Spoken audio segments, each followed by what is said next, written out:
everybody, and welcome to Absolute Game Off. Nerd! You have your non-geek, non-nerd hosts, JP and Rohan, and we have Brandon from M.O.N Comics with us today for episode, we think, 44. But Rohan, let's go ahead and introduce It is. Brandon We are on properly. track with the numbers. It is episode 44. But yeah, we got another great guest on for us. We have Brandon from M.O.N Comics. I actually met Brandon because he commented on one of our YouTube videos about some of the animation art I got, and then he and I started talking.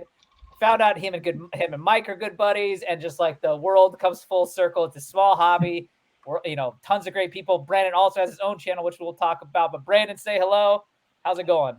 Hello, guys. Thanks for having me on. It's weird to I've just been talking. JP, I haven't had a chance to talk to you that much on the back end, but Rohan, we've been going back and forth. And then Mike, whenever I talk to him, he's like, I just got off the phone with Rohan. I had to send him this picture. It's really great for Mike because, like he said, he didn't have anyone to talk comics around. So we're his outlets now. But thanks for having me, guys. I'm really honored to be here. You guys run a great show. Thank you. Yeah, Thank you. and so like usual, we always start off with what is the origin story for Brandon? Like way back in the day, tell us how it all started. Very similar to Mike, the Marvel cards, the trading cards. What series? I started with one, and I still actually have a lot of my series one. Yeah. These were packed fresh. These are grading candidates, Rohan. Oh, there we go.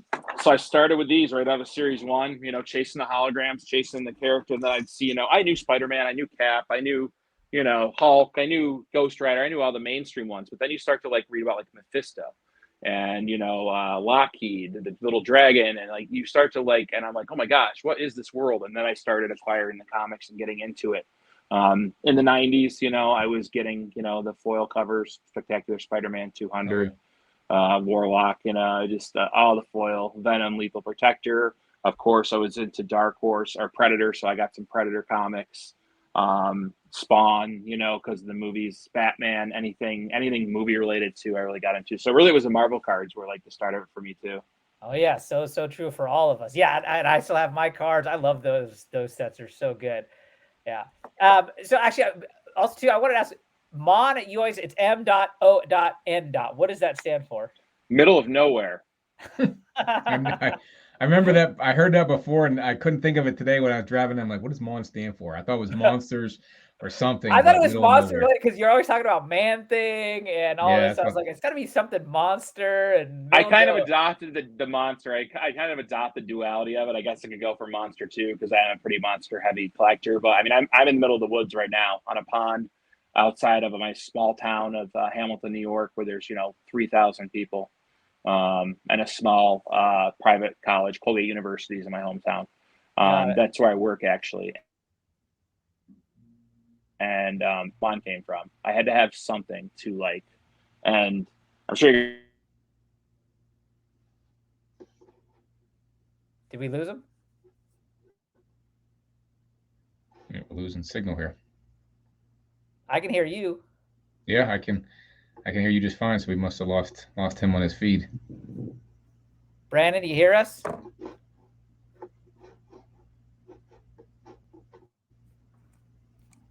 Let me message him.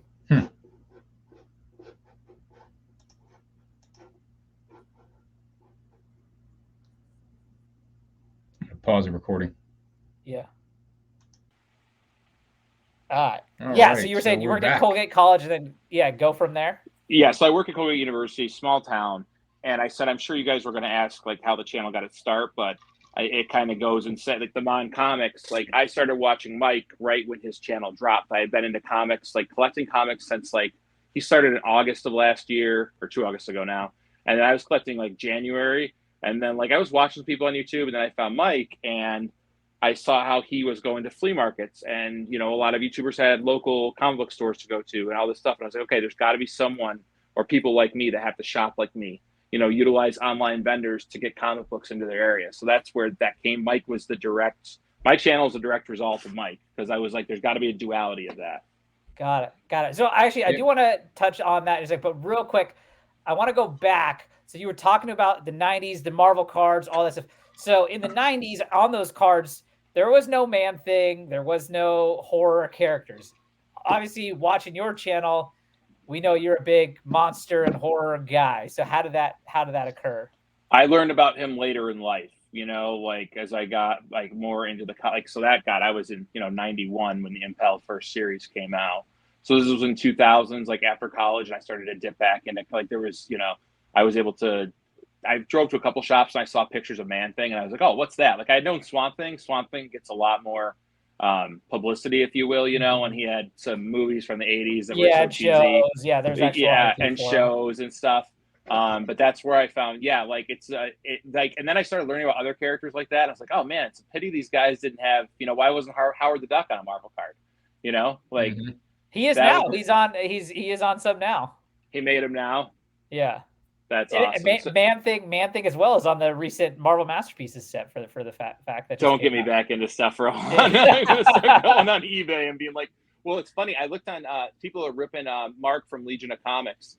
Is ripping through boxes in his shorts of the DC Cosmic cards because you can get a box of those for like $40 on eBay. And I like DC too. And he started flipping through. I'm like, oh man, like here I go. I'm gonna go buy a box of cards.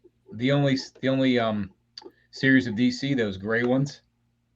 Yes, from the 90s. And it had holograms, but it also had like Golden Age Flash, Silver Age Flash, Modern Flash. It was Lobo. They broke him up, stuff like that. Didn't you just get a Lobo? He just got a second Omega Men 3. That's right. You're putting your money on. I watched that video. That's right. Yes. As JP says, always believe in yourself. I believe in myself. I do. I think it's coming up, man. I think you're right. I'm with you. I think it's going to spike. I think that movie's going to come out, and DC's going to get on track at some point. The funniest thing about I feel like now we talk about this bet and this situation in every episode now, but the one thing I think it is funny, that's I remember that set. The one thing that will be funny is if the movie gets announced and it gets cast and it's not Jason Momoa for whatever reason, it's just like someone else. Like that to me would probably be the funniest outcome of them all, regardless of what happens to the value of the book. I couldn't agree more. I mean, go ahead. I couldn't agree more because I think Momoa I think he has the look down. You put some black makeup on him and tatted his hair and stuff. He totally, because I mean, it would essentially be like the Khal Drogo. How he had like the black makeup on and. Yeah, absolutely. So I'm rooting for you, JP. I'm rooting for you. I want to see it. I mean, if you've been watching Ahsoka, not to get too far off the tangent, a lot of those, we'll get to see a lot of things in live action recently, like Captain Rex. Ahsoka, who else we see? What was his name? Ezra Bridger, I just finished it today. I just finished the last one today. Like what a Mandalorian was lightning in a bottle, but I think this is as good in storytelling as Mandalorian. And it brought so many. I think Mandalorian's kind of meh, but I thought I loved Ahsoka. No, I thought it's the best thing since Rogue One. Season 1, whenever they brought Luke Skywalker back, was it season 1? That was season 2. Season 2. I mean, that was like every boy's dream. Yeah. That's all we wanted from the movies. I was like, they couldn't give us this in the movies. This is all we wanted. Yeah. Just show us Luke being bad for a minute. Like, come on. Or just being a. I wanted to see 7, 8, 9 should have been that whole Thrawn series trilogy. Heir to the Empire. Yeah. Yep, should have been that. Now you're seeing parts of it being thrown in. I kind of get confused myself as to where it is. That's where I'm at. Like, I loved Ahsoka, and 7, 8, 9 are obviously trash, and it's like.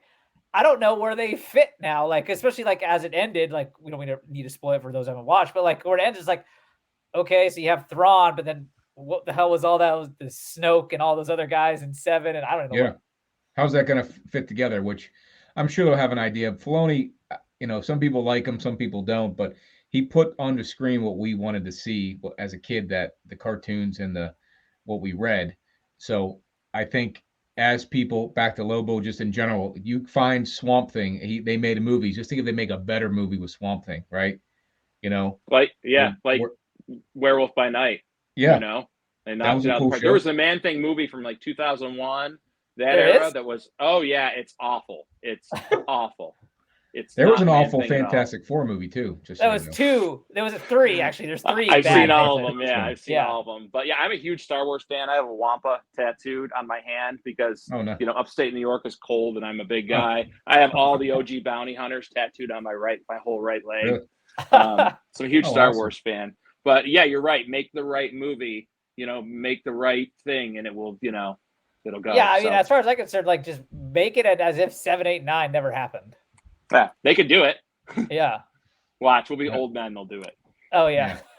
Well, some stuff needs a reboot, but again, I We think that's told you. yeah. I mean, it'll happen with DC. There'll be good reboot, and Marvel might need the same thing sooner than later because Phase 4 is getting a little rough. But I can tell you that Predator mask behind you, man, that is pretty sweet. I have to I was going say. to ask about that. So that is actually, it's not even a mask; it's a sculpt, and it comes from an artist in Canada. And I met him when I was on Instagram. I started on Instagram 8, 9 years ago. I was selling a lot of vintage Star Wars figures. I didn't have kids. I had the extra time, and I had a friend who had a basement full of this stuff in Missouri that I met through eBay, and we became good friends. He's like, "Hey, I don't have the time to do this, selling on Instagram. You have a fan base. You can do the shipping and logistics. So, sell them for me." So we had this business going of selling vintage Star Wars figures. I met a lot of nerds, but comics was my heart too. I love both of them. But I met this artist through it, and that's 1-to-1 size, so it's actual scale, and it's made from the molds. It has an attachment to the molds of the first movie, to the Jungle Predator. Wow.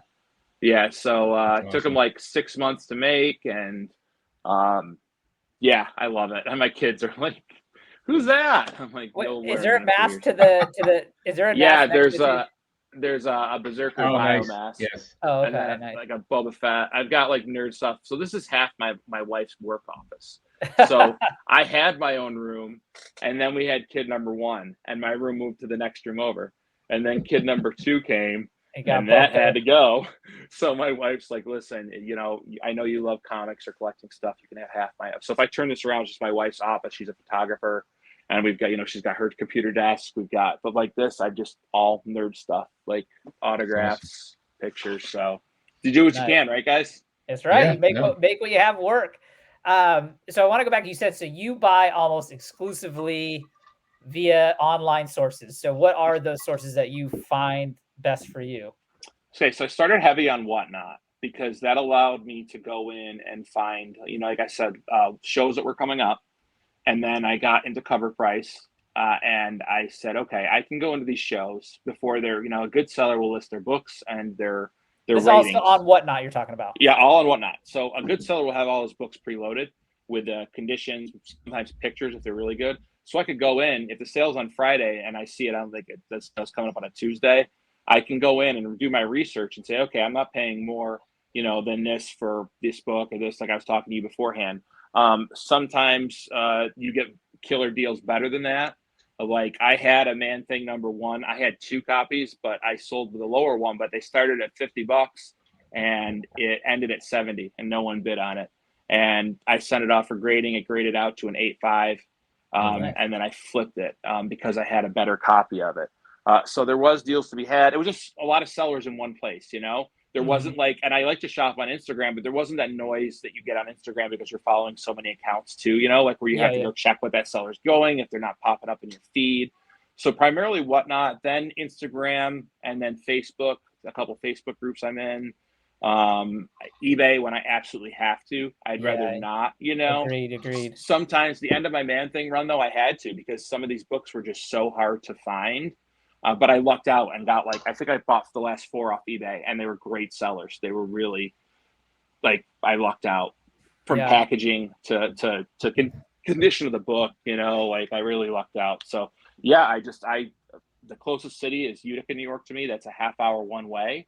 So that's an hour drive just to get there, and then if I want to spend, an hour drive there and back, and then to spend any time there, and then the kids, I got 2 kids under 3.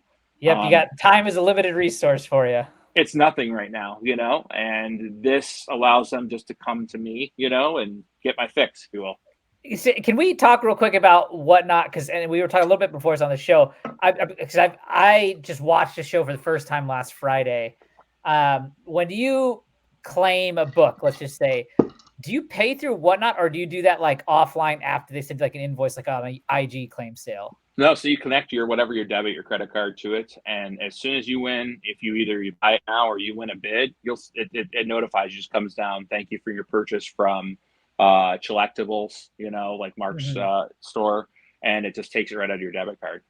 Okay. It's pretty seamless as far as, like you could have multiple cards linked. And so, yeah. And if it like something goes wrong, it'll say your payment was not accepted. Please check again. Like maybe a card expired and you didn't realize it, and you can go back in and change your payment method and it'll kick it back over.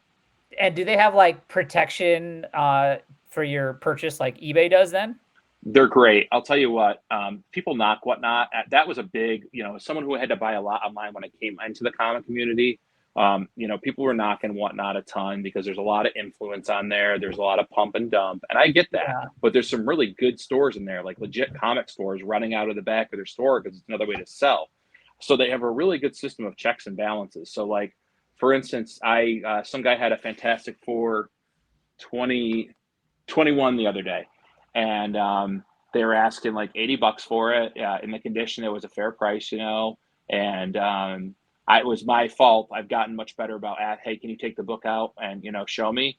And I paid for it. And then I was like, oh, can you show me like the inside cover and stuff? And there was a huge tear that you couldn't see through the Mylar. And he's like, oh, bro, I'm sorry, I didn't know. And I'm like, that's all right. I'm like, I don't want the book now. I'll take yet another Fantastic Four I wanted. I'm like, I'll take that one. And he's like, no problem. He's like, hit the, there's a button like, request refund. He hit it. I had the money back in my account within 2 hours. Oh, wow. So he was a good seller, will do that, but also like Whatnot, like if you have problems, like I got a book after the fact when I first started buying that had, the cover wasn't attached. It was Avengers' first Yellow Jacket appearance. I can't remember. It's like a bright red cover. But it came and the cover was attached. Now that could have happened in shipping. It could have happened, the guy could have had it like that, not known about it or known about it, whatever. But I just reached out to Whatnot. They're like, okay, you send it. They're like, you send it to their address. They act as like a third party, They inspect it, and then they send you like, they say, hey, we'll give you two options. We can refund you 20% of this book's cost, and give you back this money, or we can just refund the whole thing. And I was like, I appreciate it, but just refund the whole thing and print out a free label and send it back. So yeah, I think it's a lot more responsive than eBay because eBay is, the biggest selling platform in the world. Mm-hmm. So with Whatnot, they're really trying to, I think, focus on the customer service. Those are my experiences. I know some people that have had a hard time returning books. You're always going to have that case where it is tough, JP, have you bought on Whatnot at all? I started to get set up in that, and then I was like, I thought it was more of influencers, and I got worried that you'd get in there, and I was going to try to sell some stuff through that venue, and maybe I'll try to get on. I think it's easier to get on there to buy than there is to sell, because they had this big long paragraph that I had. Yeah, I think you got to get approved to be a seller, right? And I heard some horror stories of people putting $1,000 books up and them selling for $1, and I was like, I'm not going to sell here. And I do pretty well with eBay selling. I got hit recently with I went to a different, like all the people at the post office, there's 2 or 3 near me, and they all know me now, like by how you doing, I'll see you again, and all this and that. And I went to a different post office, and this I don't know, you guys ever see Seinfeld? Remember when he had that book he took out, and that detective guy, the library guy? Yeah. And Kramer's dating the librarian. Yes, I forget the guy's name, but like Sergeant Friday. I had freaking postal worker Friday. She opened up all 3 of my packages, realized they shouldn't have been labeled the way they were, or shipped the way they were. Then also charged me priority mail for everything to be shipped back out because I use those those priority mail bubble wrap envelopes for packing material, and they said that's not allowed. So then they charged me priority on top of, whatever I already paid. So it hadn't cost me $50 more to ship out what I sent, and I made no money on what I sent out. So I was pissed. So I actually got a refund on something from them because the postmaster said, well, it's not allowed to use the envelope as a packing material because I do that all the time. I do that all the time. Yeah, I got like 1,500 shipped to me for free, so I use that to wrap stuff inside there. And so he's like, "I'll refund you." And I was like, "Well, I already refunded the seller or the buyer, so I was still out to $20 for that one." And I learned my lesson. Whatnot does a good job with. Sorry, JP. I was just saying, Whatnot does a good job with shipping too. Like you just pick, like it'll tell you comic book size, they charge the shipping, and then you just print out the label. And some people can get away with it a little cheaper. They give you discounts, but media mail is an option. right? But some comics, sometimes you can get away with it, sometimes you can't. And then ground is more money depending on if it's something that's like, a pound versus media mail. It's like a significant difference if you're trying to make $5 or $10 on a book, right? Right. So it makes a difference, but like you're not supposed to use media mail, but it's not that clear, I guess. So that's what I got hit with. They took my media mail and sent it priority, and had I just done ground, and you get a discount from eBay for that. But then they on top of it charged me priority just because I used that packing material. So the eBay was pretty good about it, but once you refund the seller, you can't get the money back. So I had got a refund from the postmaster, but it was too late. When you get I have a pretty good rating on eBay, and I didn't want to ruin it. So I quickly refunded the money, and I should have waited till I talked to the postmaster. But when I got that letter in the mail, I almost drove to that. It was an hour and a half away to that post office. I was going to drive down there and go postal on somebody. but JP is gonna be one of those like older people that like have a grudge against the post office. I have a list of people I'm going to, like Adam Sandler, that Happy Gilmore movie or whatever else. The list. People to kill. People to kill. It's right next to my computer here. So yeah. No, I'm just kidding. I'm an approved seller. Rohan, you're on here for some reason. And I used to sell on there, but it was like that, JP. They push a lot of the influencers, shows. Unless you have, so if you're not an influencer, but if you have a great inventory like Mark from Collectibles, or there's one guy I follow, Robot Monster Island. Their inventory is amazing, and they do well, and they're not influencers. They just have great books, and they let the market decide. But you're right. You're like, I was pretty much, slaughter to the lambs, like just, they could get my books cheap. I didn't have huge books, but they were going for some. Do you have to do everything on auction there? Can you not do buy it now? You can do buy it now, and you can set your prices, but people are looking for steals, Yeah, because that's why I've heard that on Plate was like the smaller deals. Just like, I don't have the audience to start this $500 book at $1. Like it'll end at exactly. And people pop in, and if you have like a $60 book, they're like, start it at $1. Just put it at $1. They're trying to push you. Well, and even to speak back to the customer service, I did a mystery box once, and one guy won the grand prize, and then he won like a random one. And one of his boxes had like, it was good books. It was like Amazing Spider-Man 316. Is that the first Carnage? Or 361? No, 361. Yeah, it had like that. It was $250 worth of stuff, and the post office lost it in Rhode Island, and it never got there. So after a bunch of investigation over a period of a couple of weeks, whatnot, gave him his money back, and they gave me the value of the comics. Oh, nice. Wow. So because they determined, someone stole them. I'm pretty sure someone stole them. I was gonna say, like, that's why I always wonder when like you see like Nerdy Girl or whatever, if you follow Nerdy Girl on Instagram, she's like, all these are dollar starts, and it'll be like TOS 39 first Iron Man. I'm like, how are you gonna start that? Like, are you not ever worried that's gonna go for like $57 instead of $5,700? Like, but like, I guess I was talking to Ryan Colossus Collector because he got me to watch his show last week for the first time, and he's like, he talked about how he doesn't watch a show that is over like 70 people, I think was his cap, because he's like, they can get 400 people in there and like books just go like crazy competitive. You end up spending, and it's like, I can totally see just watching that show with Mark about how the number of people there just can make it go bananas. Yeah, Robot Monster Island, the guy who I got my Man-Thing CGC 9.4 signed by Frank Bruner from him. I've reached out, so now I reach out to him on Instagram and I say, okay, what do you have for this? What do you have, and then we can buy on there. But he is that case of over, he'll have 120 viewers in there, 150. He'll do a great giveaway. And then he'll be like, okay, bye to the 40 people in the room. They're just here for, the giveaways, because that's giveaway goblins are all over. But I won, actually. I've been looking for a Supernatural Thrillers #6, the Headless Horseman cover that Gil Kane did, because I'm a huge Halloween nut. I've been looking for it for a while. And nicer ones are more expensive on eBay, but I got it for $35. No one outbid me on that one. And it's like a near mint copy. So there are deals to be had. Just people don't, it's probably books maybe people don't want, or they're sleeping, but Instagram I've changed to more now though recently, thanks to you and some other people that have suggested sellers. Well, that's the thing we were trying to tell Mike, is that someday having a live sale on Instagram would be helpful, and you got a pretty good following, and so does Mike. So if you guys want to get some books off, like a live sale, I've seen Mint Hunter, he's selling books. If you ever watched his show, he's selling books. He's like, I need a new car, and he's got books all up on his shelf, and he's selling them like this. So I mean, Yeah, I mean, all it takes is an audience, and then you're. Oh no, we're there. I was saying, as long as you have an audience, man, you can move inventory quick. That's a problem. I don't want to. So I just started back up like over a year ago, like I said, and like I had a comic collection in 2009, 2010. I had Avengers #1. It was only CGC 1.8, but I had it. Yeah, I had Tomb of Dracula 10 in pretty good condition. I had Amazing Spider-Man 5. Is that the Dr. Doom crossover?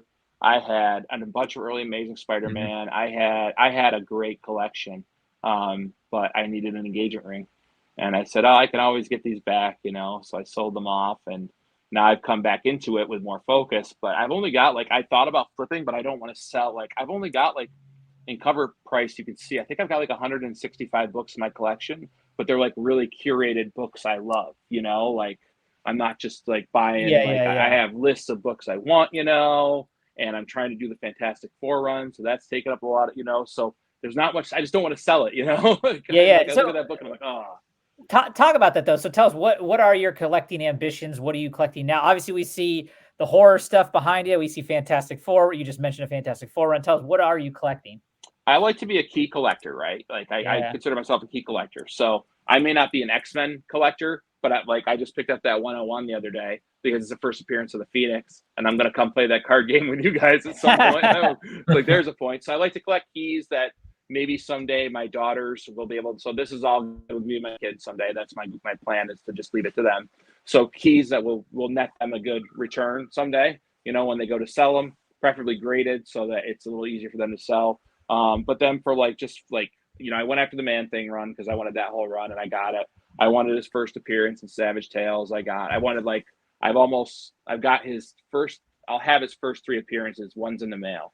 So I was I'll go for that. So I knocked that off. That was part of my 2023 collecting goal. And I also I love the Fantastic Four. I always have. What they did to basically, launch Marvel, the relaunch of Marvel to be what they are today. And I love the characters in them. I think it stinks we haven't gotten a great movie yet for them, but just the amount of first appearances in the Fantastic Four and the history in that run. Yeah. And Jack Kirby's my favorite artist. The way he captured. All right. JP's opposed to us on this one. I'm with you. So I'm I want to go up to the Fantastic Four run 1 through 102, but now, like I said, I'm a 50% of the run. And now it's going to get down to what am I going to be happy with purple labels for, because there's some heavy hitters that I'm going to have to. I'm a full realist. If I can own the book, even if there's some color touch, here or there, I own it. These aren't going to be around forever. I truly believe these are going to get gobbled up more and more, and go into collections. Yeah. And the thing is too, is if that's the road you're going to take, you can find color touch, things like that.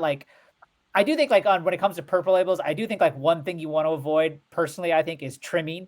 That's why I didn't mention trimming. Yeah, I wouldn't like that. But color touch can be, there's a whole spectrum, right?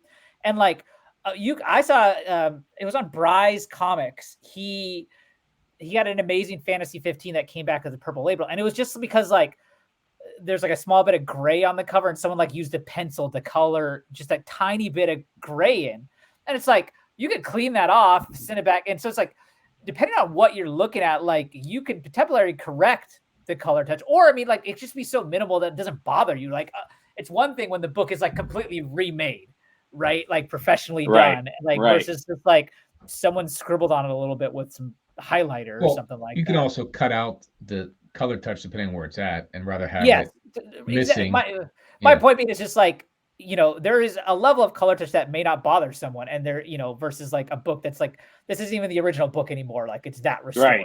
Right. So yeah. That's the question. Do you want it raw color touched or graded color touch? Do you want it? How do you if somebody would you rather buy one where I've seen someone recently have a couple books for sale and say they have color touch to them, so I backed away from them. But yeah, I would rather take it. Give me graded. Give me somewhere where I can maybe trace it back, hopefully, to what's color touched. Raw color touched, I couldn't tell. I think too, though, for example, if the price was right, you know what I mean? Raw color touched, just knowing it's color touched, if the price is better than a graded book, then I mean, I imagine that situation, you can, if they know it's color touch, they probably found it and they could probably show you where it is. I'm assuming. I don't know.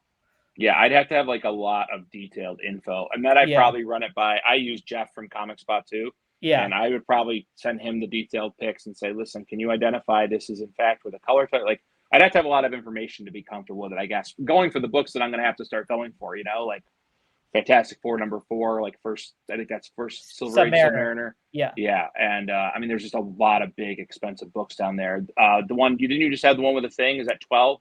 I just traded that away to get my Daredevil 1. Yeah, so I might, JP. Now that you mention it, I might make the price was right, but if the price was too right, then you start guessing, like questioning, or like, okay, like is there a ton more color touch? It's just so tough. I ran into a guy at a small show near Erie that had a bunch of Fantastic Four books, Avengers 1, and he still had 2021 prices, but then told me the books were color touched or trimmed or something. And I was like, how can you even put that price tag on telling me that on these books? I mean, I know they're precious to you, but don't act like you're going to sell them if you're just, I mean, then you're not going to sell them. Yeah. If you want $11,000 for a book that's color touched, I mean, it's just.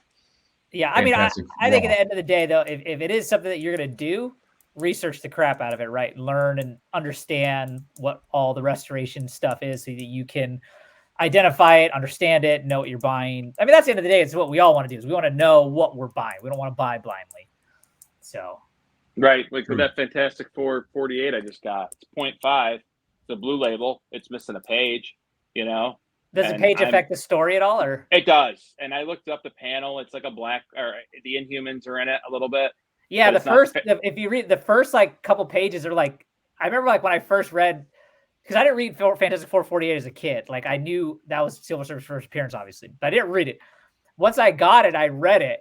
And I remember like I'm like, what the hell is this? Where's the Surfer at? Like, it's like this, it's like continuation from the previous Inhuman story. And then like, it gets into it. So it's like, yeah, it doesn't affect the main story. Yeah, I totally get that. Yeah, I was like, because I looked it up beforehand, like what it was in the graders notes, and I saw what it was, and I was like, I can live with that. It's a good intro copy until I, maybe afford a better one. But it's the cover. Look, everything looks great for a 0.5. Yeah, if you're gonna have it graded, the cover that all that matters. If it's missing a page, like to me, it's like it's graded. I'm not going to open it. But then you find out that these graded books have to be reslabbed every 10 years depending where you keep it. If you're in a room that doesn't have light, you'll probably be fine. But apparently you got to reholder them every 10 years or something. So, if it's at that point, maybe you open it up and you do read it and you're like, oh, I wish I had that page. But when it's going to be in that slab, I could care less. At least I lucked out at my wife's office. I'm in the far side. The only window in the room faces to the north. So the sun it goes over us. So this room stays pretty dark all day. I only put my show lights on. I do think the reslabbing though, JP, has to do with like the gases that build up within the like sealed sleeve that have to get like released every decade or whatever it is. It should be some type of a switch. You just. Yeah, I mean there should be some way that they at this point should be able to just like put it in the slab and not new grading company. Yeah, not only that, like let's be real here, the slab should also be PGX will be PG Gas X or something, right? Well, but my point, like the slabs to what you're talking about, they should also be UV resistant. Like that in itself, I know, right? Super annoying. Like only CBCS has a forever slab, from what I understand. But it's not UV. It's still not UV resistant. Like if you still put it out, like it would fade in the sunlight over time, right? Like that should be an easy thing to develop, right? Like for instance, like card slabs are the same thing. They don't have UV resistant, but you can buy these things that you can put over the top of them that are UV resistant. It's like make the damn slab out of that. Then, like, what are you doing? Yeah, for what you're paying. Yeah, someone's making you double money. I know, right? Exactly. And I've only sent in 5 books to get graded since I started this, and I don't know if there may be one of the book I send in, but for the most part, when you get something in Mylar, it just makes a huge difference. Like it just pops better in Mylar for the price. If you're not going to grade it, couldn't agree more. Good. And they're just as protected somewhat. So it's just hard. Like I have some books that I definitely want. I mean, because to me, if there's a big key that I want to buy, I'm not going to be opposed to buying it raw if that's where the deal is. To me, it's all about just like, what's the value I'm getting? And if it's raw or if it's grading, like whatever has the right value, I'm going to go for it. So I have a number of my big keys that are raw, and eventually I do want to get them graded, but it's just like so hard. Like we were talking with Mike about this week. He's like, he sent off, was it 4 or 5 books, and it cost him like $600 or $550 or something like that to grade. It's like, that's a whole nother big key potentially you could buy with that money. Like it's hard to just like think like, okay. And like, especially too, because some of the books like I could think like maybe I'll upgrade. And it's like, if I upgrade, like I could buy, get one that's already, I don't know. It's just hard for me to like, because I've only sent in 4 books for grading myself. So just like you, JP, and it's like, it's hard to just like make the decision to grade it when it costs so much money.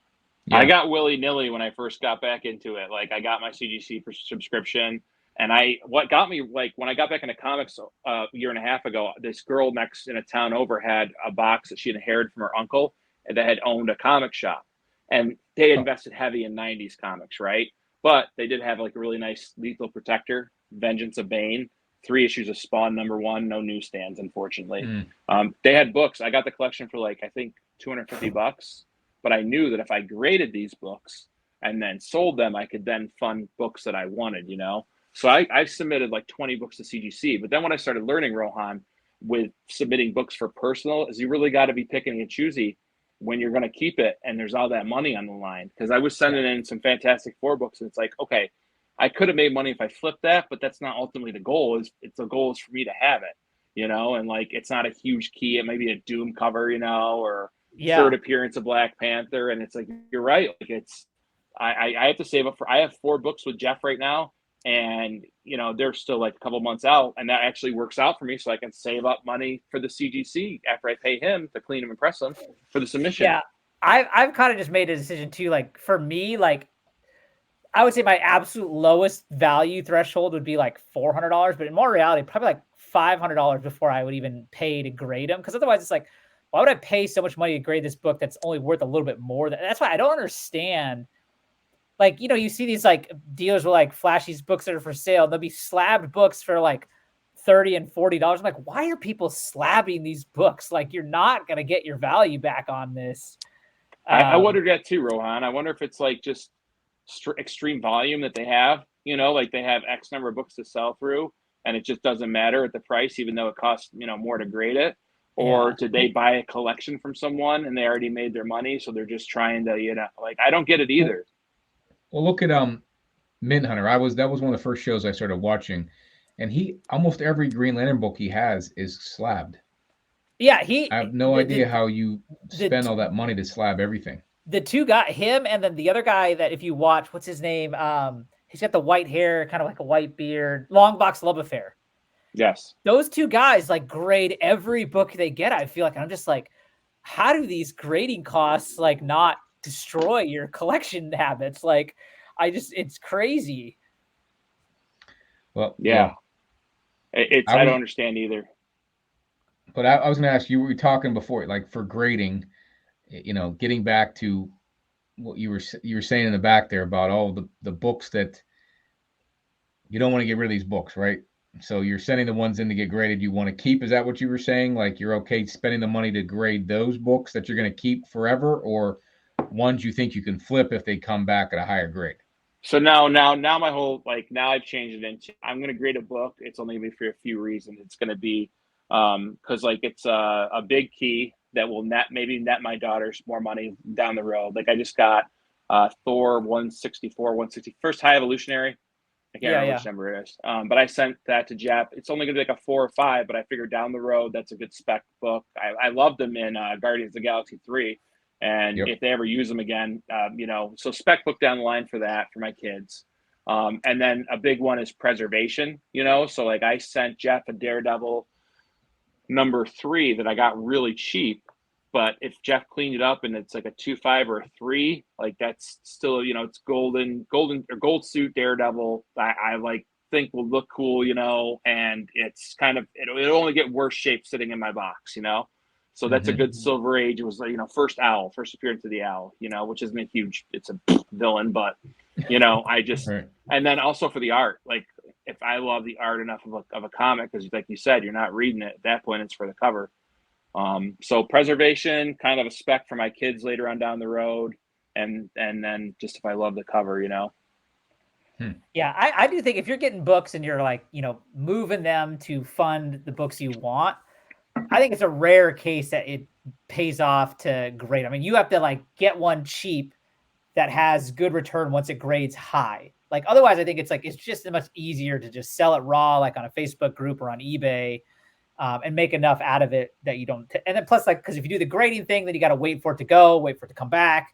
And so, in terms of like time value of money, I think like keeping it raw is kind of the way. Unless, like I said, unless you buy something that you got to steal on and it grades at like 9+, let's just say, or something of that effect.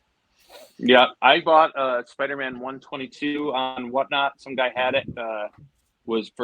He put it out for $75, mid-grade. No one bought it, raw. So that was one. I was like, okay. I gave it to Jeff at Comic Spa. He cleaned it up. I got a 5.5 on it. So after Jeff's cost and grading, I could probably double my money on it, but I just want that key, Right. So I think there are the deals, like when you break it down, you're like, okay, I could make money on this, but I just want this book, Totally. Yeah. That's yeah. my problem. I'm like, I don't want to sell it now. I just love having it. Yeah. And that's the thing is like, I now am in the mode of just like, I'm only going to spend if it's, I want to keep it, unless obviously like I come across something that's just like, okay, that's way too cheap and I know I can move it fast and make a good chunk on it. Like, I'm not looking to like work. Right. To do, Yeah. You know what I mean? It's a lot, dude. Yeah. You got to be like, I don't have that time. Yeah. Like, I'm trying to film my one video a week while my kids are down and edit another night, and Yeah. get it out for the week. Like that's what I told myself when I started, like in the current place I am in life, if I could do a video a week. And every once in a while, I'll pop a bonus video out that's just a few minutes long, like an unboxing or something. That's going to be good enough. It's got to be what I can do. And it was more just to meet with you guys, people like you guys, and Mike and everyone. Like, I don't have anyone around me to talk about this stuff. So Yeah. now I have at my fingertips. I've met so many people. That I'm oh, I got to see if this guy's right. I got to see what this guy. What's this guy picking up? Rohan will send me. Oh, look we talk about all the time. It makes it more fun, right? Like it does. I've said this the last few episodes. I feel like if it was just me, like when I first started, like it was like really cool and I enjoyed it, but like that would only last so long. If it was just me, I would have been like, okay, that was a quick phase, and now I'm off into something else. But like started the Instagram, got me connected to JP, and then a few other people, and that like fueled it. And then the channel now is just like it doubles you down into. I think it's like it's not about the followers; it's about the love and the fun and the joy, and it's just like. Yeah, I totally feel that. So talk about your channel though. Like what do you do in your videos? Like what is your goal? Like what do you want to do? That kind of thing. So I started out just, doing like mail calls, and then Big Me McFly, the comic book guy, was like, you should change it to like the Mighty Mon Mail Mighty 5, and just say, these are 5 of your recent books. Because what I was doing is saying, these are the books I got in the past week. And then I started getting behind, because I would order so many books and could only put out one video a week. And I'm like, okay, Brian was like, why don't you just do like 5 of your books you got recently, and tell why they're significant and why you're collecting. I'm like, that's a good idea. So I switched it to that, where I just talk about 5 books. There's always the 4th spot is always the Fantastic Four spot, whether it's a big key or a small one that's filling my run, just something to talk about, and it always gives me a target for one spot to go after, and then the other 4 spots could be anything. So that was a big help that Brian helped me with. Doing the Mon Mail Mighty 5. And then I was like, you know what? I want to stream. I saw everyone doing streams. I saw you guys doing them. I saw everyone involved in them. Like, that really looks like the fruit of the labors here, right? Like, we make these videos, people watch the videos, other content creators, comic fans, we start talking backstage, back in Instagram and stuff like that.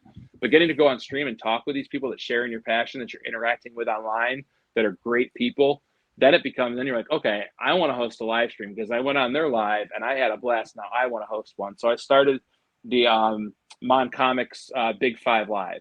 And that's where I invite 4 other content creators, and I'm the 5th person. And we go around the horn. I keep the show to an hour. I found that's where people's like, hour and a half is like their attention span. Yeah. And right. I say how I've met these people, because the community's been great to me. So I've met so many people from different facets. I wanted to say, I met these people through the Legion of Comics. I met these guys through the Immortal Biggie Shack and the comic book game they play. I met these guys through Rohan and JP. Like, I've met so many people in this diverse world that I wanted to bring them together and say, show me your 5 recent books. or show me the 5 books which the most to you in your collection.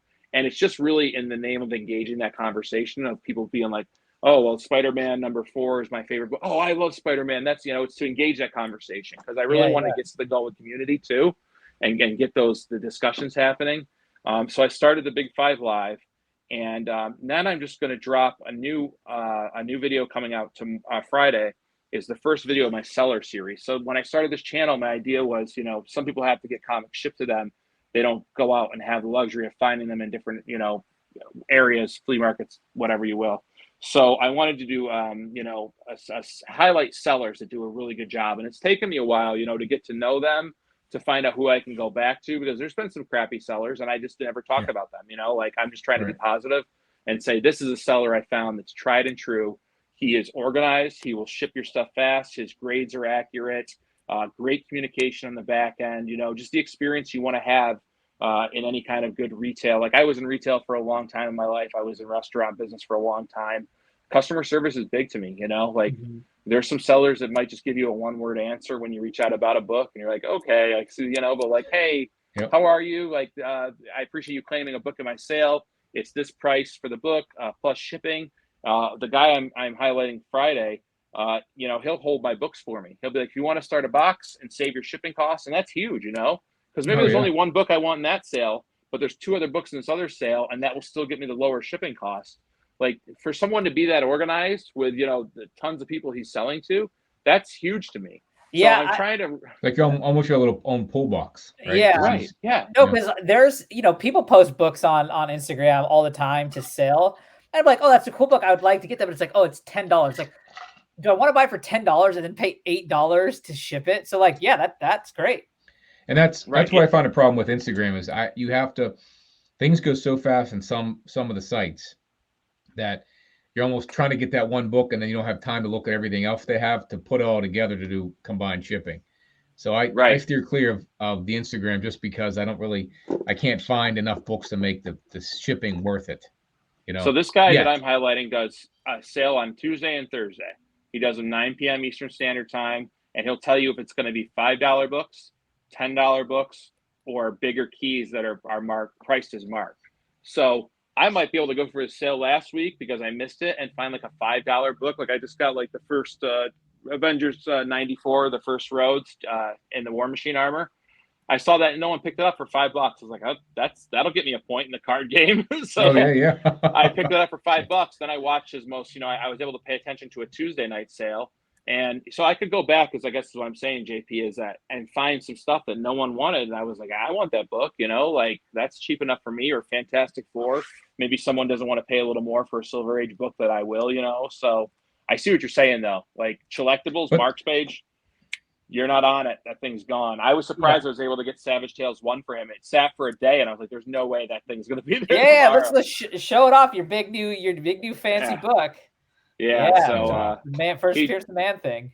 He dropped this, and I was like, oh my gosh, I wanted this for so long, and the price seemed really good for the grade that I think was accurate. I can't remember what he had on here, but I had been moving a couple things on eBay, and I had the money, like, I'd been saving up for a bit in case a book popped out, and this one finally did.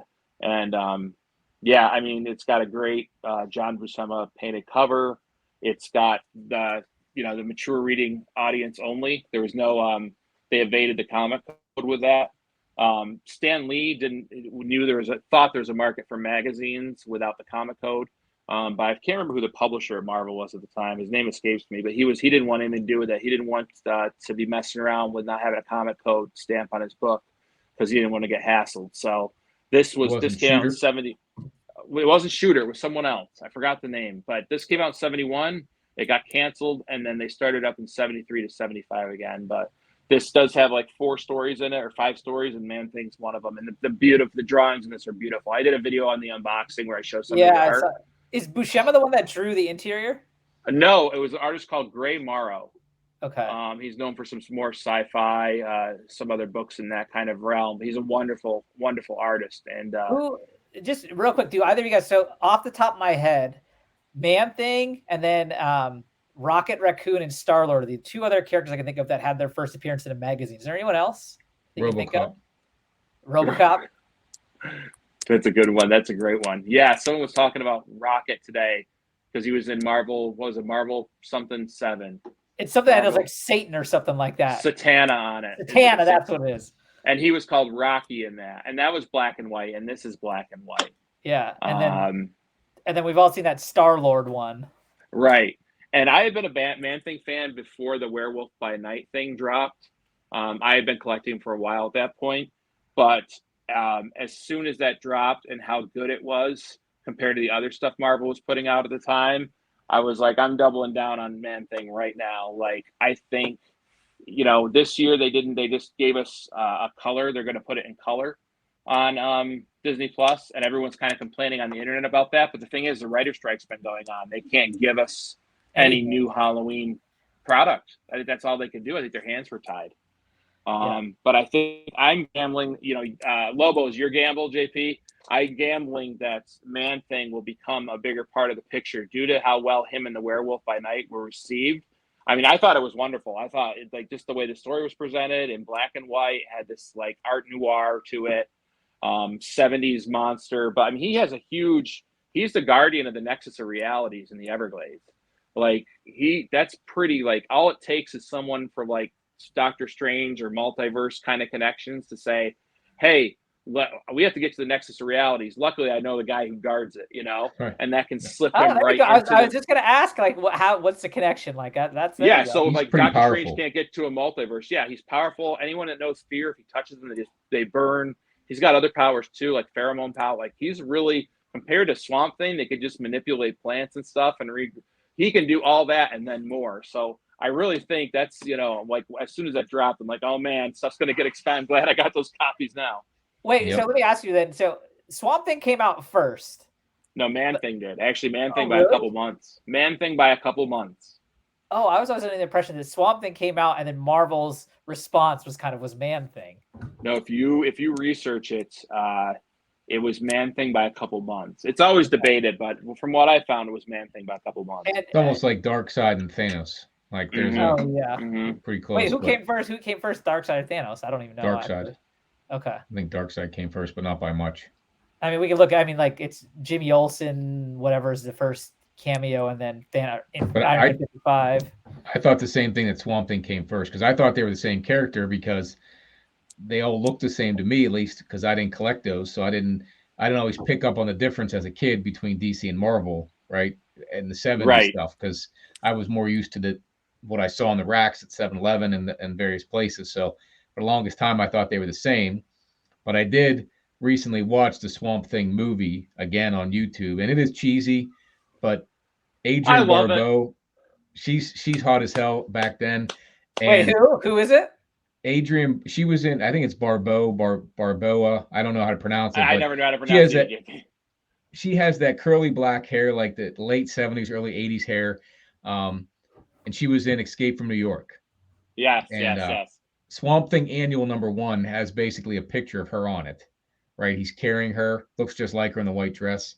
But I remember as a kid watching Swamp Thing, and Swamp Thing's in a dungeon, and he's got his, he's chained up, his arm got cut off, and he's like reaching for the light to grow his arm back. And then he comes out, and the crazy guy, had taken the medicine or whatever and turned into this horrible looking thing. And it freaked me out for weeks, just thinking of the guy, because he like cocooned and then came out in this like werewolf looking thing. It was cheesy as hell when you see it now, but that's all we had, man. In the 80s, that blew my mind as a kid. I was like, huh. And then he found a sword on the wall. I'm like, wow, I mean, it's a monster with a sword. Like, what the hell? That's awesome. It's very similar to like the Hulk movies that came out then with who's the bodybuilder? Lou Ferrigno. Can you imagine if you were to watch those today, how bad those probably are? Oh, that's what we had. As a kid, I thought it was incredible. I know. I remember. I loved that show on TV. And you remember in one of them, Daredevil was in it. He was with the one where Daredevil, Thor made an appearance.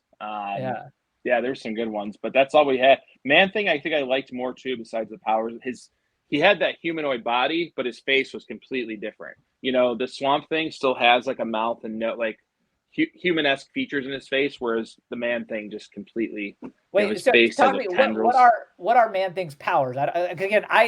since Man-Thing wasn't on those Marvel cards, like it never entered my knowledge until recently, and I never still researched Man-Thing much. So what his are origin powers? story was he was a scientist developing a super soldier serum. So kind of like the And Hulk almost, we'll say. Hulk, Captain America, you know, and he was in Florida in the Everglades, and he was getting chased by these people who wanted it, and he gets wrecked, and the serum gets injected into him and mixes with a swamp. And I'm not like, it doesn't explain his mystical powers in this, but it becomes the guardian of the nexus of realities in the Everglades in Florida. I mean, his biggest power is his ability. You know, if you have any fear in you, and he touches you, you'll burn. You'll just catch on fire. That's probably his most well known. But that fear could be the fear of him, right? Because that's what happened to Werewolf by Night when they were scared of him. He's making people afraid of him, exactly. You know, right. And that's why there's great covers of different people like Spider-Man or Daredevil fighting him, and they're not burning, or the Hulk, because the Hulk cover with him is great. Yeah, I've never seen it. It's like him, like they're like wrestling, and they're like kind of arm in arm, like it's a great cover. It's a great. What's the Spider-Man one? Because the one I have, they're like he's on a boat or something. Marvel team up. And the Spider-Man one, he's kind of enveloped. Like Man-Thing can also like envelop you in his body, like to capture you. Like he can manipulate plants, like Swamp Thing. So there's one like I don't have it on hand. I just took it off my wall because I try to change up my wall from time to time to enjoy the books. But Spider-Man's like caught in his grasp. It's really cool. I can't remember which one he fights Daredevil too, but that's a great one too. Just an obscure. None of them have fear, then that's why he isn't. That's why they don't burn. Yeah, that's pretty cool. They're superheroes. Yeah, exactly. They're Spider-Man, Daredevil, the Hulk. They're like whatever, dude. Like we're superheroes. So is Man-Thing number one character, number one everything? For me, Marvel? I think I identify. He's this big. I'm 6'3", about 280. I identify with the bigger fellas, that are. I've always been, I try to be as nice as I possibly can. But if you have, those things that you just get mad and they just lose their mind, like that's how I've always felt. Like, don't like. I'm very hard. I'm very hard to get mad. Like JP at the post office here in the future. JP, don't go Hulk on him, man. Don't go Hulk on him. Getting close. So I've always identified with those bigger characters. But how can you not love the whole pantheon of characters? I mean, it's just like. That's why I collect a bit of everything too. Being a key collector allows you to get those moments in history where something happened. First Silver Surfer, I never thought I'd own that. Never. So. Yeah. That's the thing of it, is going back to for me, going back and getting the ones I didn't have as a kid. Mm-hmm. And then you do change over time. And I was thinking about this as we were doing one of our videos, but like what got me into the genre, we'll call it, was watching Superman the movie, right? I think if you were in your 40s, that was a great movie. To this day, it's still holds up. I watched it recently. Absolutely. 1 and 2 are still great. Absolutely. Right. 1 and 2 still hold up. Absolutely. And Superman was way popular in the 70s with Neil Adams, and Batman wasn't as much I don't remember him very often. Then there was a Spider-Man cartoon, and there was probably, I think, a Justice League or some DC cartoon I never watched, but I watched Spider-Man and His Amazing Friend. So I got into it that way. And then Batman came out 89, and you had that dark twist. And I think that's where got me into Punisher, right? Because you had that dark twist. The Joker's crazy, right? And then things start to form. And then I became I was a Luke Skywalker fan. Then I became Boba Fett. Now I like Darth Vader. I like that dark, just, crazy, real quick, since you brought up Punisher, and we were just talking about those horrible movies that we thought were awesome. Did any of you guys watch the old Punisher movies? Dolph Lundgren, right? It was awesome. Yeah. It's awesome. Yeah. Louis Gossett Jr.'s in that. Two, I think, right? Weren't there two of them? No, just one. No, just one. Nope. Let me ask you this: have you guys looked up Dirty Laundry, Punisher Dirty Laundry on YouTube? Yes. No, what is Thomas that? Jane. It's Thomas Jane. So it's after everything happens in the movie, and it's just like an excerpt. It's like a comic. He goes to the laundromat. He sees some thugs messing with people on the street. It is JP. Did you not get pumped when you saw that? You're like, oh hell yeah! Just do more of this, please. I know. That's the thing. I did not like any of the Punisher movies that came out. I didn't see War Journal just because I thought, and now I wish I would have watched War Journal because the guy who's in Ahsoka, right? What's his name? Oh, that's him. That's Balin Swan. Yes. Ray Stevenson. Yeah. Ray Stevenson. He died, but I mean, I was like, oh, another Punisher movie without the John Bernthal one was close to what I want to see. That Rage, like Punisher 1, the miniseries, like Rage on that cover is what I want to see on the comic. Like you take the Notebook and you take like the worst, like some army movie and put them together, and that should be the Punisher movie. Like he's all lovey-dovey with family, they're dead, and then he goes berserk for the next hour killing everybody. And that's the cover of that book, which you can see above me, is what I want to see.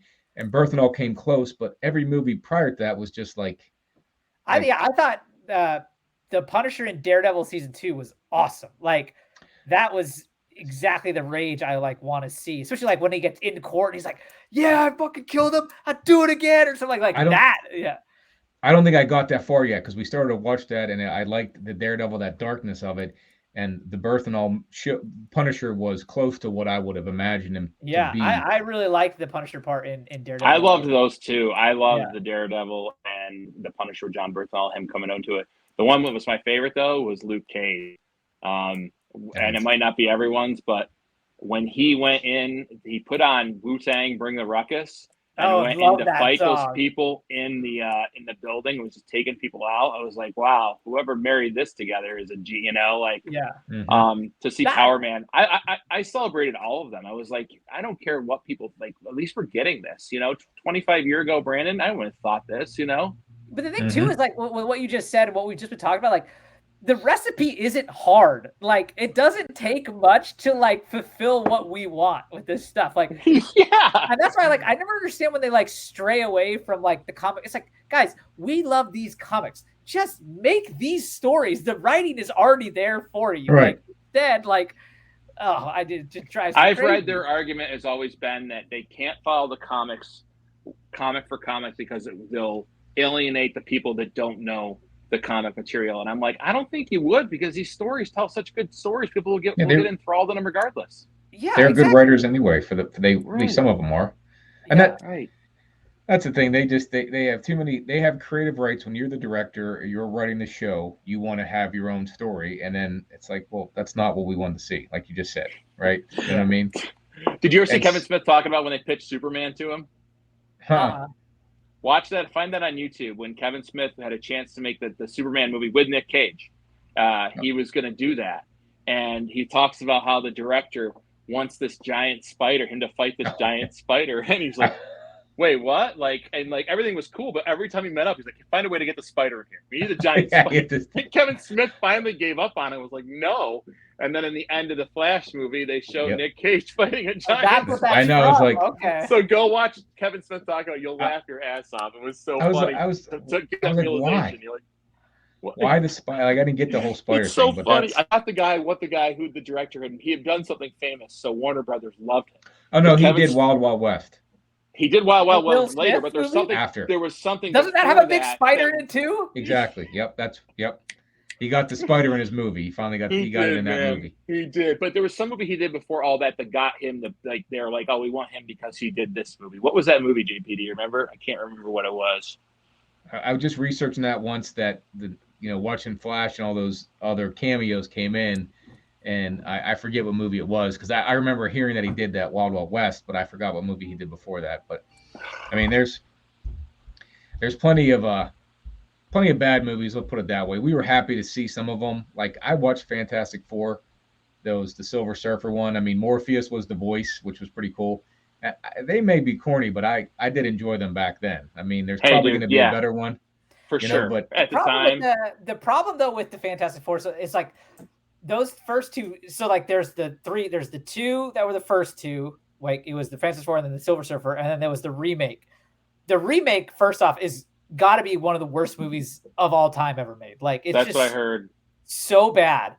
The first two, if you watch them now, like, the production quality is, like, horrendous. And there's just, especially, like, with the Silver Surfer, like, what's great about Surfer is, like, he has such depth, especially emotionally, and you get none of that in the movie. And that's like, it's a very shallow story. It's just like, Galactus is here, or he's coming, and it's just there's no depth to it. Galactus was a big cloud, almost like the Green Lantern movie with Ryan Reynolds. They did that. Felt ripped off right away, didn't we? Yeah. Well, I mean, especially when you got the silhouette when he's coming across like Saturn, you're like, oh baby, and then they don't. You know who shows But- better emotions in Silver Surfer is the cartoon that you can watch on Disney Plus. Oh yeah, The emotions of the Surfer was better in that than he was in the movie. yeah. Yeah, I like the voice though, because you can't beat Morpheus, you know, No, you as the can't. voice. But I did like those back then. I was kind of let down, but you kind of like, this is the best we're gonna get, so I'm happy to get it because it wasn't as popular as comics were popular in the '90s, but the only movie that came out then was the Spawn movie, right? And maybe the Right. Punisher movie was the '80s with Dolph Lundgren. Yeah, I think that was yeah. the 80s, yeah. So like you got tidbits, and then you got all those movies in 2000 with Spider-Man, X-Men, and Surfer, Fantastic Four. You're like, oh, this is, you know, finally we get to see it. Jessica Alba is an Invisible Woman. Well, you can't beat that. You know, you had like I said, Morpheus as the voice. You had you know, Hugh Chris Jackman Evans as Wolverine. Chris Evans is Human Torch, yeah. Yeah, and gets to play captain. What a turnaround there. The only one that made something out of it. I remember when they cast him as Captain America, I was like, no, this guy, this goofball, like, because he's also in is it Not Another Teen Movie? Yeah. With, like that. I'm like, this Black guy's Widow. not Captain America. And then obviously that turned around. Crushed it. I know it. Crushed it. I watched Iron Man and I was like, oh, this is awesome. And then I saw Captain America come out and I was like, why is this guy who was Human Torch playing Captain America? You can't do that. I was like, that's not right. In that universe, he could be the Captain America in that universe. We're going to do multiverse theory. I was more disappointed with Iron Man 3 when they teased us with Ben Kingsley as the Mandarin. Yes, we were talking about that, Rohan. Yes. Oh my gosh. I'm thinking we're going to get the Rings of Power. They're going to show how the Mandarin got the 10 rings from the spaceship. Not to mention, like, that scene where, like, Ben Kingsley's on the screen. He's like, we are, like, that stuff, like, that was so perfectly done. Like, it gives you chills. And then it was just, like, all a big, like, farce. Like, it was such a letdown. It was. When he started acting like a whiny, you know, I was like, what? Yeah. This is what they're going to do with Ben Kingsley, Oscar-winning actor? Like, seriously? That was the biggest letdown, I think. But I digress. So, guys, we could talk movies. I think the three of us could talk movies all, like, the Marvel Pantheon. So we should just have a stream sometime. Get Mike and a couple other people on. Because it's just, you know what? They're here for us to talk about now, you know? Yeah. Yeah, and we, you know, we should, since you brought that up like that, like, I know you said you could only do an hour because of your back. So, like, should we wind it down? I'm doing okay. All right. Okay. Cool. Right on. This takes my mind off it too. Perfect. Yeah. No, we could, and I feel like almost every episode we do, we end up at least spending like 20 minutes on movie related. Because I mean, it is bringing our childhood to life, and we want to see it done right. Well, as much though as I think the movies. Go ahead.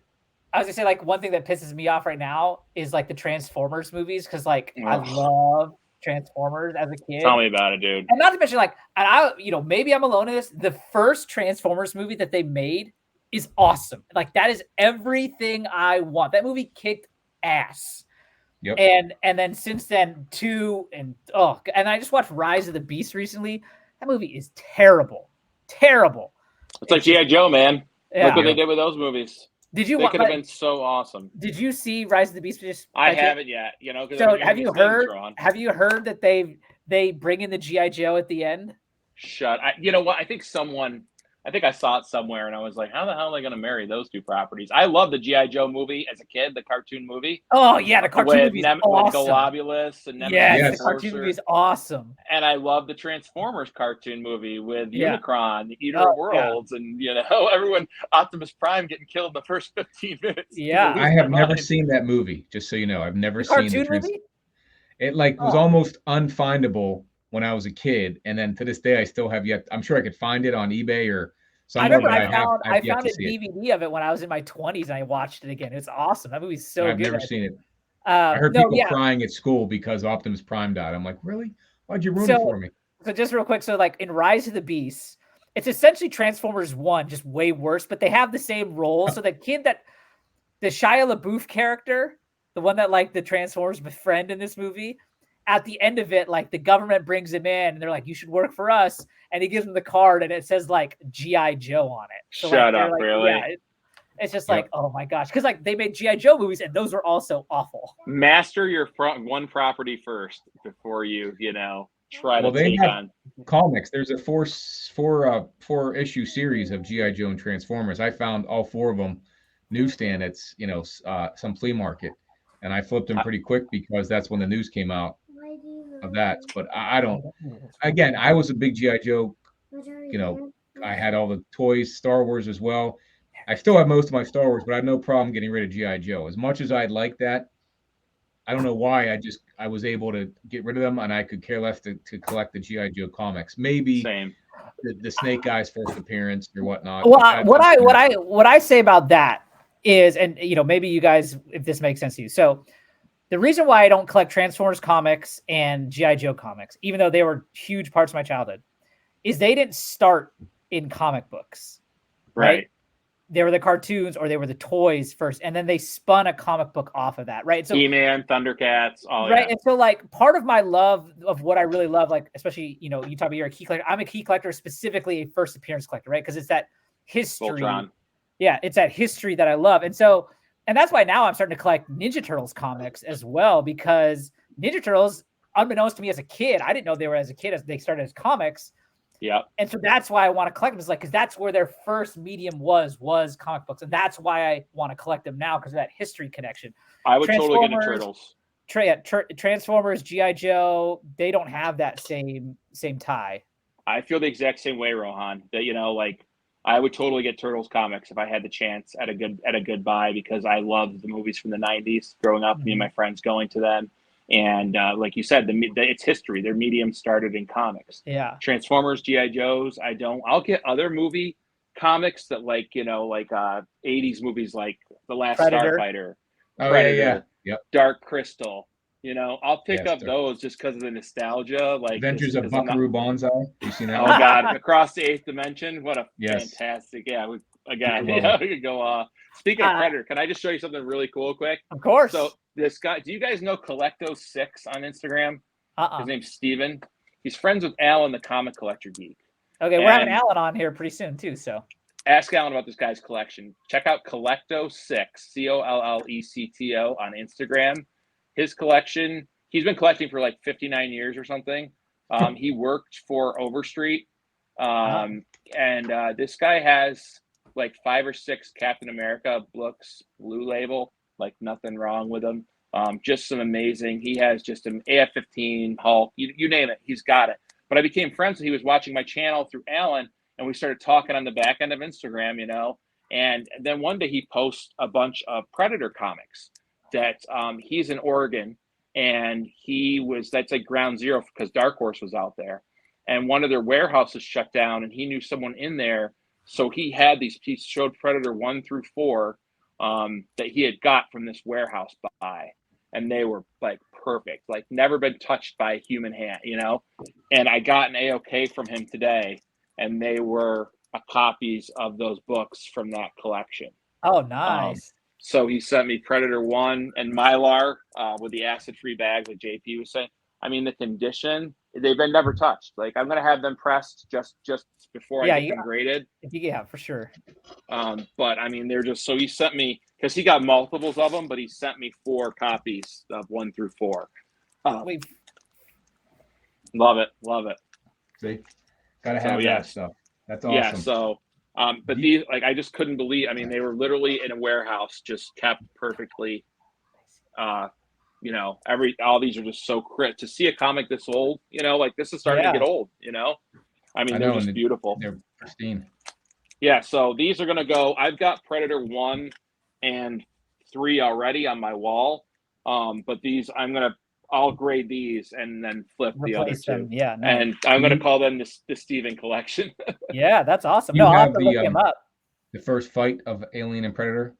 I don't. That is one that's on my list, JP. Do you have that?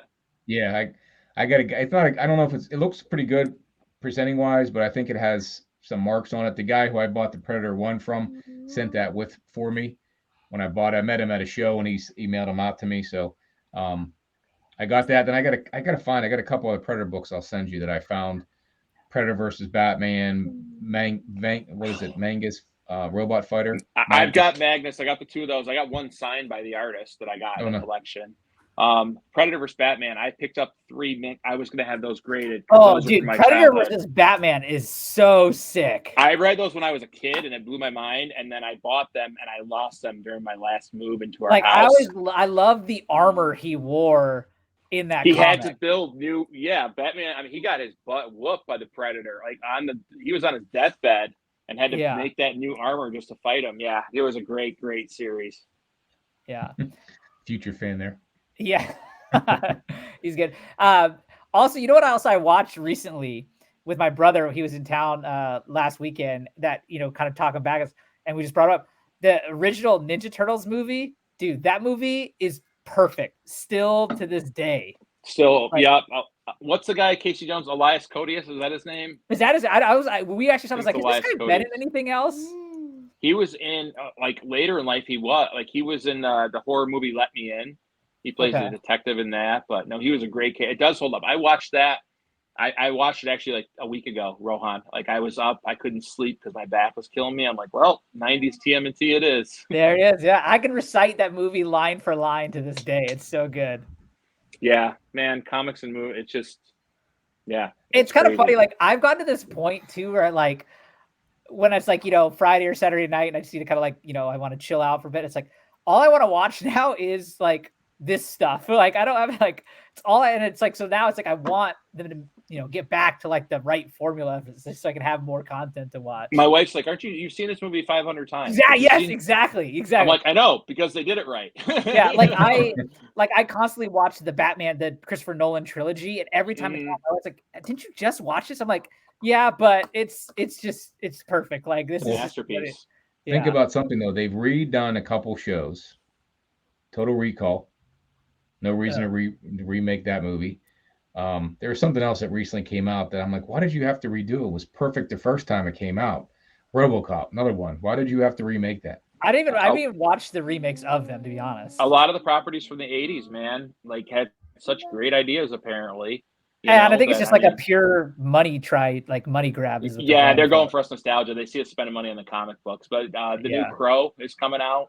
Oh, really? Yeah, I think Bill Skarsgård is playing the Crow. One of the Skarsgård brothers is playing the Crow. It was almost Jason Momoa. Oh, see, he would have been tied up for Lobo, JB.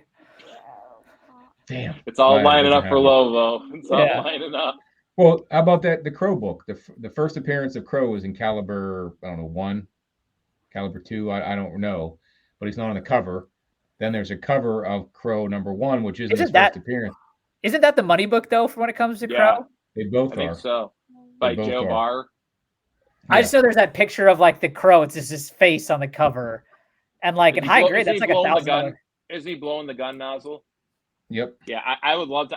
Me and my wife were huge Crow fans, growing up, and seeing that. And before we had kids, we'd make margaritas and get drunk, yelling "fire it up" to each other, just because we love that movie so much. I love to own those comics, but yeah, those are not cheap. Wait, so on that note, can I ask, is your wife into this stuff, Brandon? To an extent, like we went to all the Marvel movies that came out. We've been together since 2011. So anything that was coming out, we went to all of them together. But when it gets into the true like geeking out of the comics, though, she doesn't get into that. I can't even get my wife to watch the movies. Like I would love that. She wants nothing to do with it. Yeah, no, she'll watch the movies for sure. She'll watch the shows. But like to go into detail, like when I start, man, and this is who, and she's like, yeah, like you're losing me. I know your wife isn't into the comics, but will she watch the movies with you? She will, because I won't watch anything else. So I'm like, well, I'm not watching that. I'm not watching A Notebook again. I'm not watching Lifetime. So, usually that's what'll happen. So. Yeah, the Crow is just too. That's Mike was like, yeah, I just kind of wish I'd stay with smaller books, and and I get these bigger books, and I'm like, Mike, some of the cooler books are unfortunately the bigger books, just the way it is. If your favorite kid. It's just the natural evolution, right? Like I was the same when I first started. I was like, oh, I don't have, disposable, but it's like, oh, instead of buying 5 $10 books this week, I'll buy one $50 book. And then like that's just like the evolution of this all, right? Like big time. Yeah. You keep feeding the monster, and we just want, bigger bites of the chunk. And I think it depends on your location because, like, I don't have a comic book store near me, so I do the antique stores and the flea markets and find things to flip. Not be to make. Well, I do make money, but I'm more like because I didn't find Fantastic Four or Five. I Right. found or ASM one. I found something else, and obviously I'm not finding anything enough to buy those books, but I can find something to turn into a good key. But it's all the love of the hunt, I guess, and the thrill of the hunt is what I enjoy and see what you find. I mean, you never know what you're going to find out there and what it can turn into. Yeah, I and get that feeling. I get that feeling twice a year. There's Madison Valkyrie Antique Show. Mike almost drove out to this past one in the fall. He was real close, but he didn't feel good because it's only it'll be like a 7-hour round trip drive for him. But twice a year, it's like 7 minutes away from me, and it's like Oh, 2,000 vendors, wow. and I can go hunt there. And it's harder now. I used to have more time. I've been going since I was a kid, but like I can go early, and there's just sometimes there's some. I got the Werewolf by Marvel Spotlight #2. It's a little torn up in the bottom, but the art's good. That was $50. I got it Dude, for. so that's for that book, right? Like, I want that book because I'm a first appearance collector. That would be perfect for me. Like, I was like, it's attached, it's complete. There's a little damage on the bottom of it, but the art itself is fine for $50. Like, I'm not going to find that on the internet. yeah, like Brandon, you go again this year. You find one for me now. I'm on it. I'm on it. Yeah, it's the hunt, JP, right? Like, and a yeah. big part of it too, when I was collecting vintage Star Wars, like I have a full run of vintage Star Wars that I have locked away of the counter figures. It was about that hunt, but it was about meeting people like you guys too. Like, all of a Yeah, sudden the you had these community. contacts. Yeah. Because now the three of us, I'm pretty sure the three of us could go out and find any comic we want to buy if we had the money. Oh, From the people 100%. we know. But Oh yeah. I also talk about too, like, if I was a billionaire, which, I'm not going to complain if I was a billionaire, but like, it would not, there are a lot of things that would be awesome with that. But this whole like concept of the hunt and the community, it would not be as fun in terms of the collecting side of things. Like, yes, I could go buy Action Comics 1, and I probably would if I was a billionaire, to be perfectly honest. But like, you wouldn't get that thrill of the hunt almost. Like, But I would tell I you like what, a it's bigger it's monthly like a budget? drug. It Yeah. is It a is. drug. Because come Thursday morning, I'm pissed off. I missed an estate sale, and then I'm like looking on Facebook for the closest auction or Facebook or seller, and then it's like, there's nothing good there. Damn it! And I'm let down. So I need to find some place to go and just hunt. So I go to a garage sale or something and looking, and oh, maybe I can make some money in this just so I can buy it and see. Like, I could find something, and I need to come home and post it on Insta or eBay to see if I can sell it within a minute. Like, to me, if I don't sell in a minute, it wasn't good enough of a Dude, find. Brad, you see when JP finds something and it goes like in minutes, he's like, "Guess what happened? I found this book, sold it like that on eBay." Yeah, that's what and when it sits, I'm like, damn it, why is it sitting? Like, I'll check my phone. I'm like, 2 views? What the hell? And I'm like, and eventually, it may sell, may not sell, but it's just the thrill of finding something that you can flip quickly. Not as much the money making side of it, but just like look what I found out in the wild, type I thing. tell my wife this is my midlife crisis. Yep. I'm not going to get a motorcycle. I'm not Yeah. going to go out partying at the bar. I'm going to collect comics. Will be our daughter someday, but I'm going to talk to friends. Like now, and like we share a calendar because she has her own business. I work. We have to know what's going on. You guys know you have kids. Like everything all of a sudden becomes locked in, and I have to put my live streams in the calendar now so that she remembers. I put all these Nice. podcasts in my wife's calendar as well. Yeah, it's just how you got to get it done at this point, right, fellas? JP, you have 4 kids. Yep. You're out Mine of your are all mind. teenagers. You're out of your mind, though. As soon as I had 2, I was like, anyone has more than 2 kids, they're crazy. Yeah, hey, handle 2. Then it happened to me. We wanted 2. The 2 ended up being number 2 be as twins. So Twins, yeah. I remember you saying, well, you didn't have a choice there, Rohan. But my wife will send each other like articles about how the third kid, like, we're like, look at these guys, look at these idiots. It is. JP though, they made that decision 4 separate times. That's the madness. That's You're the real hero. I said Spider-Man. 2, she said 4, and then we decided. I said, "How about 3?" And she said, "Nope, 4." So that's where we're at. Spider-Man, Hulk, they know nothing of the hardships you fought. Well, Yeah. just wait till I have 2 drivers soon, almost, and the insurance cost alone on that stuff, you could buy a pretty nice key book Silver Age. I could probably buy TOS 39 in about a year. after what I spent on the insurance for these cars. So Please don't tell me my future yet. I was having Mhm. a good day. I took my 3-year-old to a little con at Utica. I talked about that. There was like a little con, like one part of a gymnasium that you could walk around once. But they had comics and they had toys. Oh. Like they had Batman toys, like 90s Batman toys, $1 each. So for my daughter, who's like a tomboy, like she's like, I'm like, pick 5. She's like, 5, Dada? I'm like, yeah, pick 5.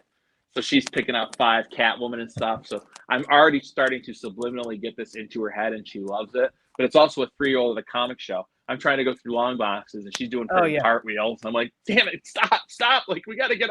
I picked up 2 books and a piece of art and called it good. I was like, all right, that was a success. Let's go to Burger King, honey. You did well, you know. But I'm trying to put that into them. Are your kids interested? Are either of your kids interested in the comics? That they're at an older age than my kids. So my son here, he's about to turn 6, and then my twin girls they just turned 4. My girls, first off, they love the show Spider-Man and His Amazing Friends, which is exciting for me. Yeah, so I'm like, yes. And they like, when they see me take them out, they get excited, but I think they're still too young to kind of like really understand what's going on. And not to mention, like, I don't, it's not them getting into it now that I can consider, just because like I know the evolution of being a kid. Like you're into so many things. Like I was into this, and then I was into sports cars, and then I was in like, you kind of like, so it's more like as they get a little older, kind of maybe like in JP's range when I can, really start to get into it with them. But JP, I don't know, you said your kids aren't too into it, right? No, they play all in the sports. My oldest is into golf, and and I have 2 boys, 2 girls, and it's just like sports will be cheaper than this hobby. Yeah, you got that right.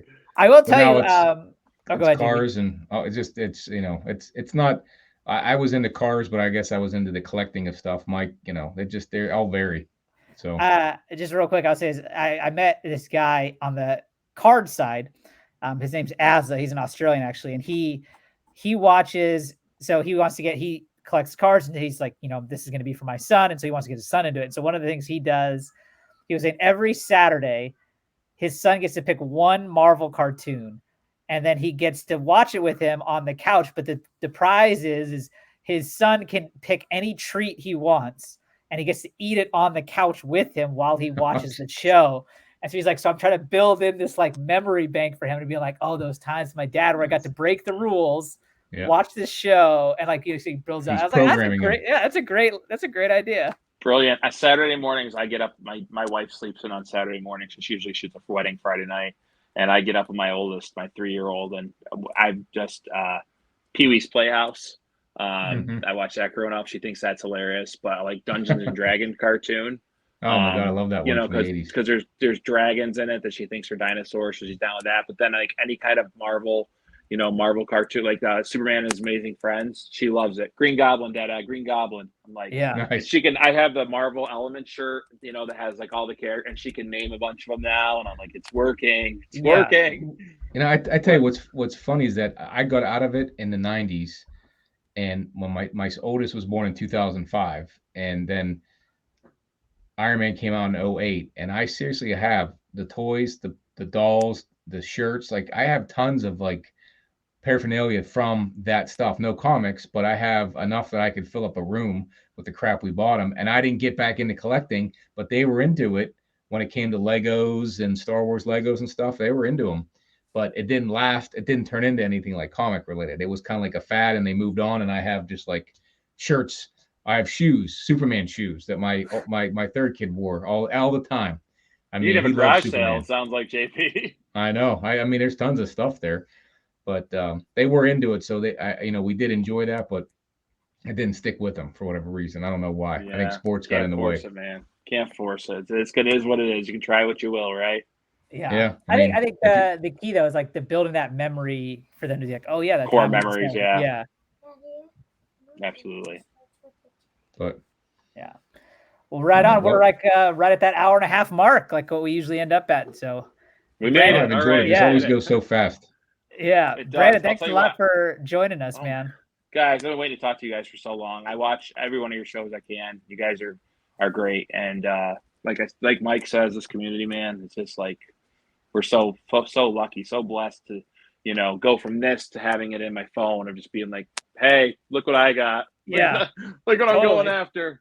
It's just your circle of friends just becomes wider. So thanks for having me. I hope to have you guys on my M.O.N Comics Big Five Live at some point. I can have you together separately. It'd be a blast. It'll be a fun time. That's just like an hour of hangout and talk about comics. That's what we do. Yeah, love it. I would love that. More of that will be good. So yeah, definitely love to have you back on again. We'll be in touch through IG, or we all have, like Rohan, Mike, and I have the phone numbers now, so we'll have to get yours, and we can, text and call here and there. Just exchange number. Yeah, exactly. I'm at a con. Is this a goodbye? Is this a goodbye? Type stuff. No, you need that. You need that review. We need that. Or at the show I was at this past weekend, there was Wonderland Comics from Connecticut. I don't know if you guys ever seen them at a show. Probably not you, Rohan, but oh my God, they had some Fantastic Four on their back wall. I'm like, can I come take a look? They're like, yeah. Fantastic Four. Which one do I have? It's I don't know. It was like second appearance of Black Panther Raw, and they wanted like $255, and it was like in like 3 to 5 range. I was like, where did you come up? Like astronomically high. I was like, what the heck? I'm like, I wish they were worth this because I really would be rich, but they're not. So definitely cons. But can't wait to hang with you on again, guys. Right on. Well, thanks everybody. Please like, comment, subscribe. We'll also put Brandon's channel and IG info in the description. Follow him up, sub him up, all that good stuff. Thanks, guys. All right, Peace out. Take care.